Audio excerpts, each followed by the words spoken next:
Hello everyone, कैसे हैं आप सारे। आई होप आप सभी बहुत अच्छे होंगे।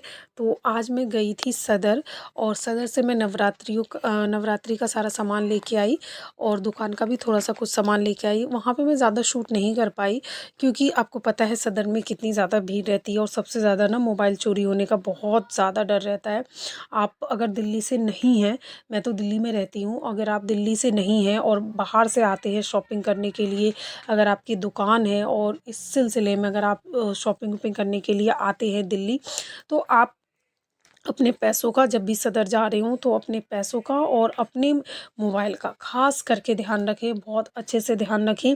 क्योंकि मैंने वहाँ पे भी देखा था एक इस बार तो नहीं, पर इससे पहले जब मैं एक बार गई थी सदर, तो मैंने देखा था कि एक जो महिला थी ना, वो एक औरत थी, वो बहुत रो रही थी। और वो पता है क्यों रो रही थी? उसका बैग में उसका जो पर्स था, छोटा पर्स था जिसमें उसका मोबाइल था और उसके पैसे थे।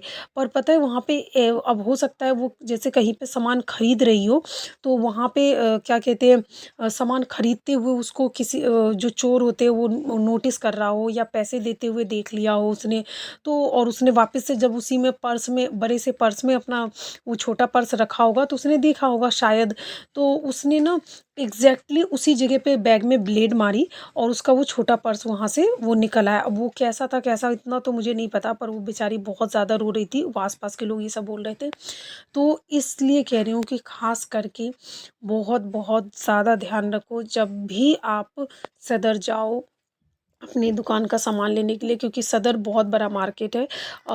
आप सभी जाते होंगे, अगर आप बिज़नेस में हैं, अगर ऑनलाइन बिज़नेस करते हैं, या फिर आपका बुटीक है, अगर आपका शॉप है, कुछ भी है, तो शायद आप जाते होंगे। अगर आप आसपास के एरिया में रहते हैं, या दिल्ली में रहते हैं, या जैसे आसपास में रहते हैं, तो जाते होंगे।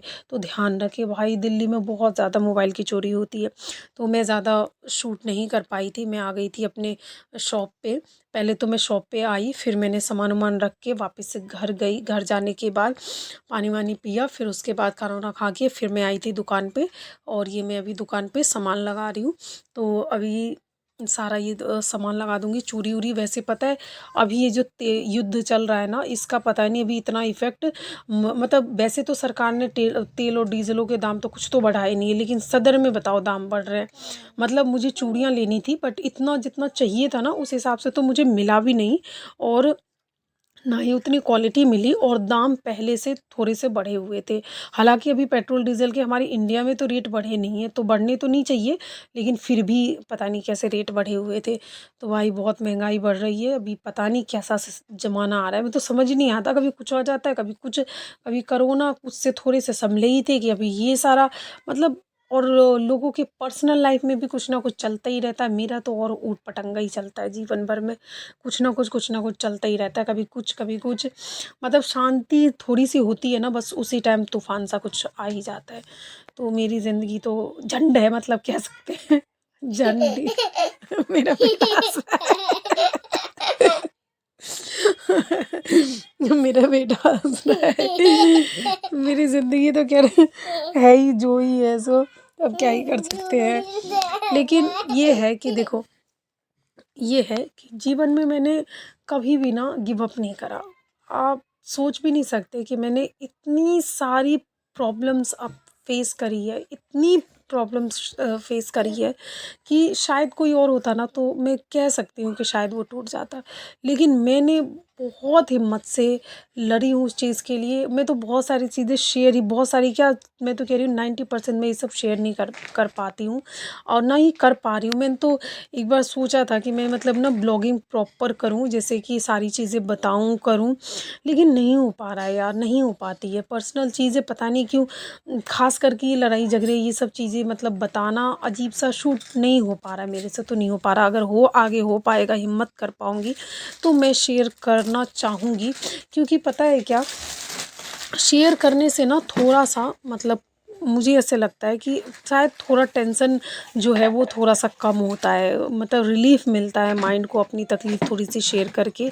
तो मैं करना तो चाहती हूँ शेयर, बट मतलब कर नहीं पा रही हूँ मैं। बहुत सारी चीज़ें हैं जो मैं शेयर करना चाहती हूँ, बट नहीं कर पा रही हूँ। आप सभी जानते हैं कि मैं एक सिंगल मदर हूँ। बीच में थोड़ी-सी चीज़ें, मतलब कह सकते हैं कि मैंने अपनी तरफ से हमेशा कोशिश करी कि चीज़ें ठीक हो जाए। मतलब बहुत कोशिश करी मैंने, बहुत कोशिश करी, लेकिन नहीं हो पा रही है। इतना ज़्यादा मुझे परेशान करा गया मेरी नंद के द्वारा और मेरे हस्बैंड के द्वारा कि मैं आपको बता नहीं सकती। कोई समझ में नहीं आता कि कोई बहन होकर के अपने भाई का घर कैसे उजाड़ सकती है। पता ही नहीं कैसे यार, दुनिया में कैसे-कैसे लोग होते हैं, समझ नहीं आता। मेरा तो दिल करता है कभी-कभी ना, कभी-कभी प्रॉपर मतलब शूट करूँ और ये सारी ब्लॉगिंग करूँ, पर हो नहीं पाता यार, नहीं नहीं हो पाता है, पता नहीं क्यों नहीं हो पाता है।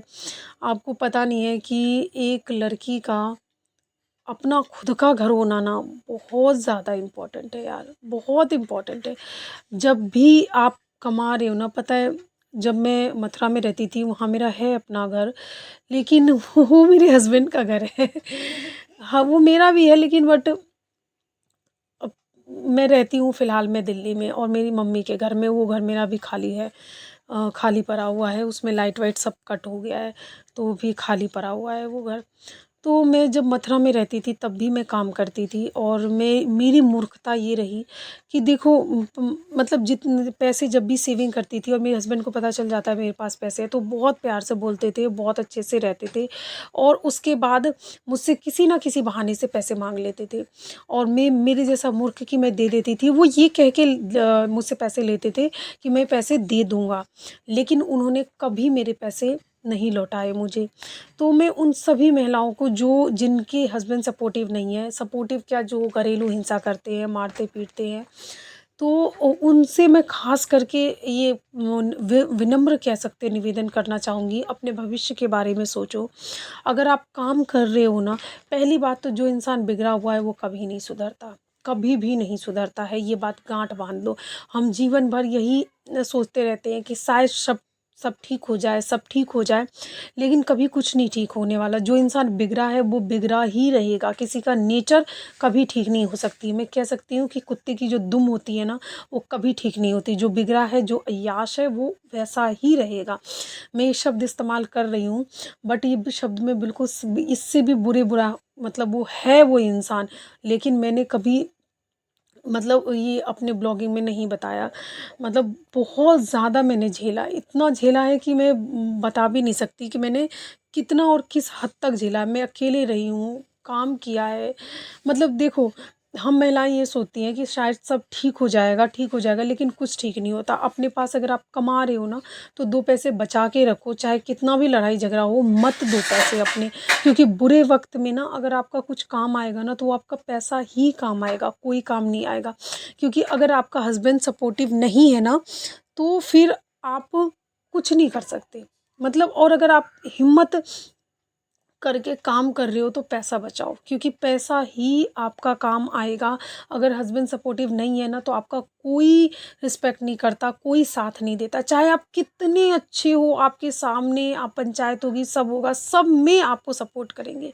लेकिन सपोर्ट भी पता नहीं, मुझे नहीं पता कैसा वाला सपोर्ट होता है, कि सपोर्ट होते हुए भी वो दूसरे से, मतलब दूसरे का ही सपोर्ट मान लो होता है एक तरीके से। किसी को नहीं फ़र्क पड़ता आप जी रहे हो, मर रहे हो, किसी को फ़र्क नहीं पड़ता है। आप किस सिचुएशन में हो, किसी को फ़र्क नहीं पड़ता। ये दुनिया बस ऐसे ही है। ये अभी भी हमारे देश में कहते हैं कि नारी और मतलब इक्वालिटी आ रही है, बट मुझे तो नहीं दिखता इक्वालिटी किधर है। और मुझे नहीं दिखता यार, मैंने बहुत झेला है, मतलब इतना झेला है कि मैं क्या ही बताऊँ। 2018 में मेरे हस्बैंड मुझे छोड़ के चले गए थे। मैं मथुरा में अकेली रही 2 से ढाई साल। 2 से ढाई साल अकेले रहने के बाद कभी-कभार बात होती थी, और मैंने जैसे कभी खर्चे के लिए पैसे माँगे होते थे, या फिर क्या कहते हैं घर आने के लिए कहती, तो वो इंसान साफ मना कर देते, कहते मैं कमा रहा हूँ और अपना जहाँ कमा रहा हूँ वहाँ पे ही मुझे बस खाना खा रहा हूँ और रह रहा हूँ। लेकिन वो आदमी वहाँ नहीं थे। मुझे बाद में पता चला कि वो अपनी बहन के घर पे है, और वहाँ पे मुझे किसी ने नहीं बताया कि वो वहाँ पे है। वो तो मैं एक बार जब 2 साल बाद मैं गई हूँ झांसी, झांसी मेरा ससुराल है, तो मुझे पता चला कि वो वहाँ पे है। मुझे किसी ने नहीं बताया, मेरे एक जीजा जी के थ्रू एक बाद में पता चला, 1 डेढ़ 2 साल बाद मुझे पता चला, डेढ़ 2 साल बाद, कि वो वहाँ पे है। तब मैं गई तो मुझे पता चला। मैंने फिर भी मैंने बहुत कोशिश करी कि चीज़ें ठीक हो जाए, लेकिन नहीं ठीक हुई। उसके बाद लॉकडाउन लगा, लॉकडाउन में भी मैं अकेली रही हूँ मथुरा में। और उसके बाद मेरी जो दुकानें थी वो मुझे 3 बार वहाँ पे खाली करना पड़ा, वो दुकान का इशू हो गया था। फिर उसके बाद मैं दिल्ली शिफ्ट हो गई, उसकी भी बहुत लंबी स्टोरी है। और दिल्ली शिफ्ट होने के बाद भी मैं मतलब बहुत कोशिश करी कि ठीक हो जाए, मेरे हस्बैंड से मतलब सब चीज़ ठीक हो, हम सब एक साथ में रहें। बीच में थोड़ी सी 1% ठीक हुआ भी, जिसमें मेरा बेटा रहा, और रहने के बाद वो वापस से फिर वो इंसान वैसे ही करने लगा, वो खर्चा वर्चा कुछ भी नहीं देता था।